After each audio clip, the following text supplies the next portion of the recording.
I like ESA hard. Alright.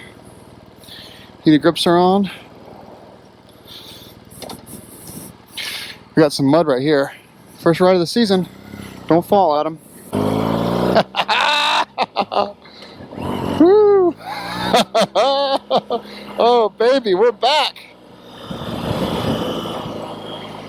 I cannot. Oh, man, don't crash, Adam. Oh, baby, a triple. Oh, I gotta be careful. I can't speed.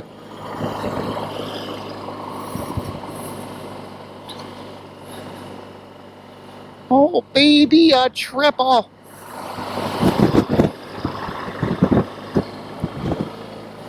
All right. Yes, the grip puppy thing. I have so much to review. The bike is so different.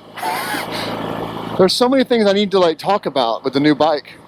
With the bike, not the new bike. Are we recording? Yeah, baby, we're recording. Oh man, guys. It's just, I mean, look, we got snow everywhere. This is not even a normal situation right now. I can't get ahead of myself though. I cannot ride all day. Although I'm not even cold at all, but I cannot ride all day. I just put my thing down. There we go. Guys. Oh, the Rox risers are awesome. Holy crap, these things are amazing. I can actually stand up and not have to hunch over anymore. I know that, see the white lines in the road? That's salt. That's definitely salt. Yeah, look at this.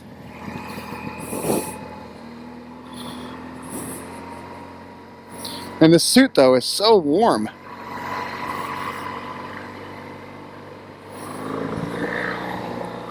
I got some black eyes here.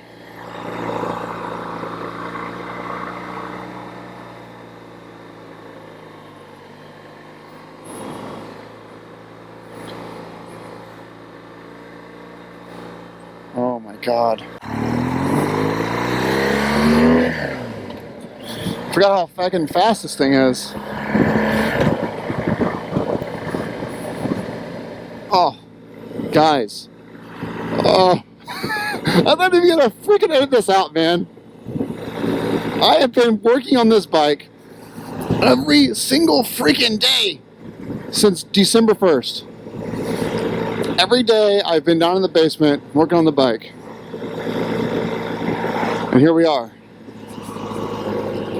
And we're back from the basement. I can't sing. Alright, so all this is supposed to be is a ride to make sure that things are fine, make sure the brake looks good. Yep, brake looks good. Lights are working. The whole thing is just kind of meant to be a test of the gear, because this is the gear I want to take down to New Hampshire. Oh, sorry, North Carolina. And make sure the bike is behaving okay. Get some of this stabilizer out of here. Once I get back to the house, I'm going to change the oil. So I wanted the temperature to be up a little bit. I was taking everything I can not to sit on this bike for the next 4 hours. So yeah, so today, changing the headlight guard with the Outrider one, changing the oil, breaking in the gear. I've got brand new boots, I've got brand new riding suit, brand new gloves. Helmet is unchanged, although Shoei inspected it for safety. They all gave it a go ahead. We got a bunch of gear strapped on the bike now, make sure it's all solid. I mean, the whole thing is just sort of a test ride, basically. No boxes, just basically this is the gear. This is the setup for my off-roading. No boxes on the bike at all, no luggage, no bags, no tank bag, nothing. It's just the bare essentials. That's the deal with the bike today. And then obviously make sure the gear fits me and I'm happy with it. Guys, I'm beyond stoked right now. I also spent the whole morning adjusting the Clearwater lights to be the perfect level, at least I think the perfect level. My girlfriend tonight's going to sit with me, and I'm going to sit on the bike facing the house, and we're going to do some testing, make sure that it's not too blinding. We're in the Clearwater lights 10% during the day, 100% on high beam. At nighttime, I have to configure that because I don't have. I didn't do it yet, but I need to wait till nighttime and configure it for nighttime riding. You know, nighttime probably just normally 30% for nighttime, and then high beam 100. And then of course I enabled the Billy brake light strobe on brake, and I also enabled the horn to strobe on the front lights. So I don't even know if this audio is even recording. I didn't do a test. I got too excited. I geared up and I'm like, fuck it, let's get out of there, guys. Oh my god, it's just my friends are coming over in 15 minutes. I gotta get home. Oh my god, I'm back on the bike. Oh, those of you guys in the South that get to ride year-round and complain about having to wear full gear because it's too damn hot. It is 30 degrees right now. Now, I can ride down to 20, but the problem is, which means I could ride this week, but there's too much salt in the road. I can't rub this in. There's still a lot of salt. We haven't gotten a rainstorm yet. Oh, we got the advanced handguards are in full assault here. I'm still getting cold on my fingers, so I might have the advanced handguards down a little bit. I'm still getting finger cold down here. But yeah, this thing is, oh my god. This is just, it's so great to be back on the bike.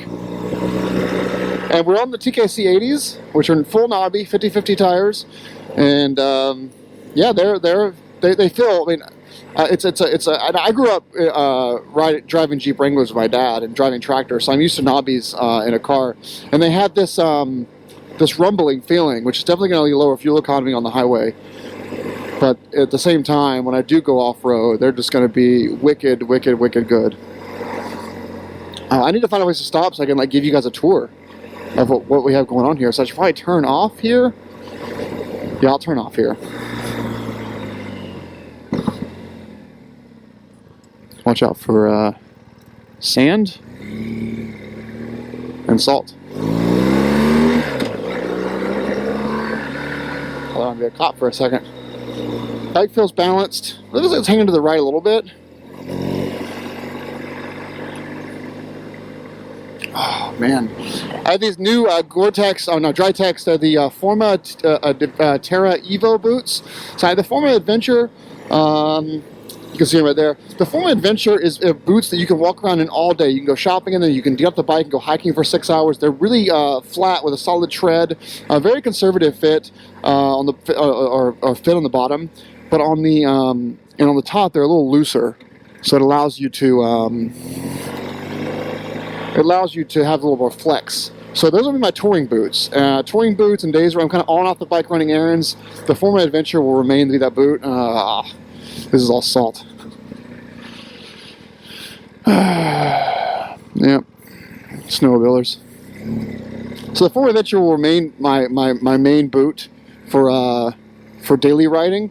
The Terra Evo boots, completely different animal. They're closer to MX boots than to the adventure boots. Oh, rec neutral, there we go.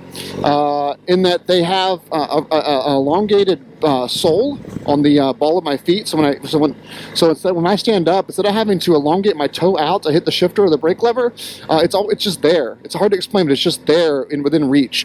They also are much harder on the soft on the bottom, and they don't give any give on the side-to-side motion. They're very stiff. And I actually really like, I'm enjoying riding them. When I stand up, it feels natural. It feels like they want to be stood up on. They want me to roll my feet forward and stand, as opposed to the adventures where standing was always kind of a to-do. It's struggling a little bit, but it's got the stabilizer in there, and it's 3-month-old gas. So, dudes, it's good to be back. Now I get less weird looks in November when it's like 25 degrees and I'm riding than I do now that it's I don't want to go Dunkin' Donuts than I do now when it's 30 degrees and I'm riding, because no one sees any bikes out in March. April is pushing it. May is really when motorcycle season starts up here. May through October, and then after October they all get put away. So that's kind of our riding season, and luckily from December 1st to March 31st you can snowmobile or ride ATVs with chains and such on them. So, you know, if you want to ride a vehicle that's not a car year round, you can up here. There's no gap in your season Unless we have a shitty winter, but then you just ride on the lakes.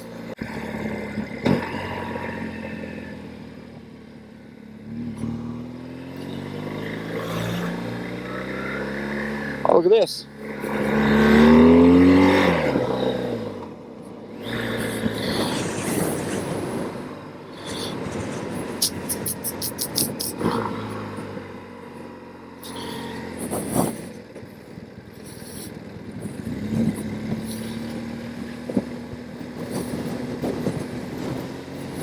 Yeah, look at this shit, man.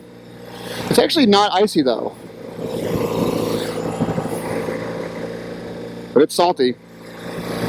This ride was probably pretty stupid. I shouldn't have gone to the bridge. Look at this shit, man. Yeah, the lake is finally starting to break free a little bit.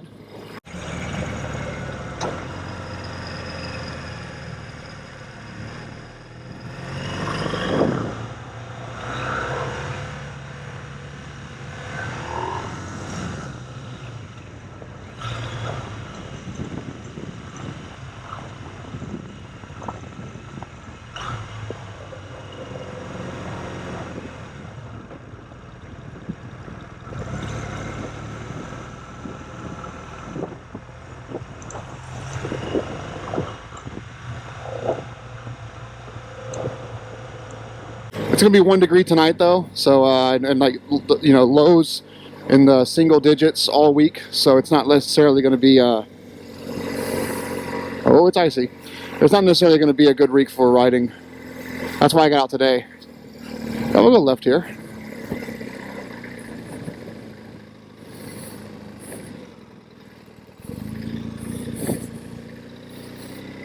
All right, made that way through that.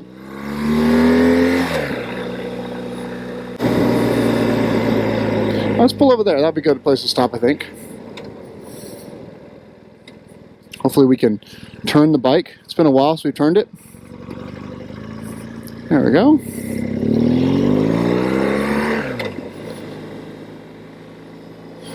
Well, she is ready for an oil change, that's for sure.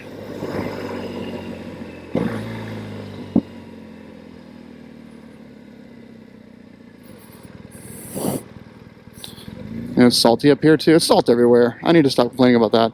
Salt and ice.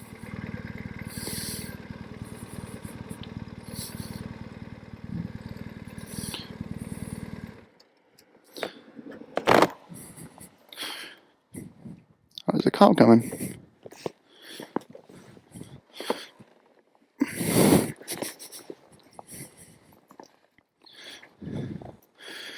He'll probably stop and say hi.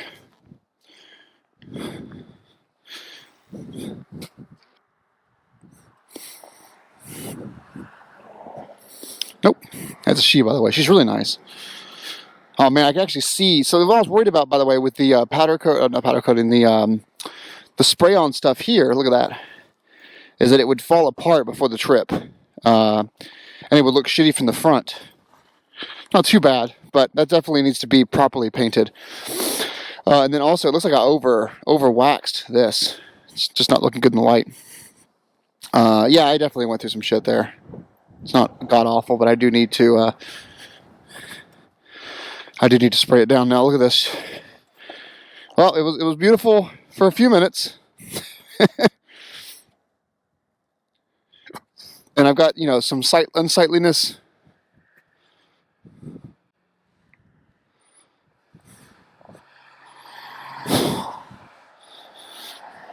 I've got some unsightliness here with this cable, the clear water relay. The other side. Yeah, she's nice looking. We're even still recording? I don't even freaking know, man. Oh yeah, we're still recording. Yeah, we've already got some salty nastiness sprayed up on the engine there. I mean, this is going to happen, right? This shit's going to happen. But I really need to go home and spray it down. It's stupid to leave it like this. Spray it down, change the oil, bring it back inside, and then Thursday night we load it up for the trip to North Carolina. So I guess this is the end of this video. I'm glad you guys got to watch this. Just my excitement with the new setup. What a beautiful bike. I'm so happy with how this all turned out. I really, truly am. I can't believe how much work it was, but also just how great it looks now that it's done. So anyway, guys, thanks for watching. Gonna tune out now. Rock on. I'm so happy. All right, rock on, guys. Later.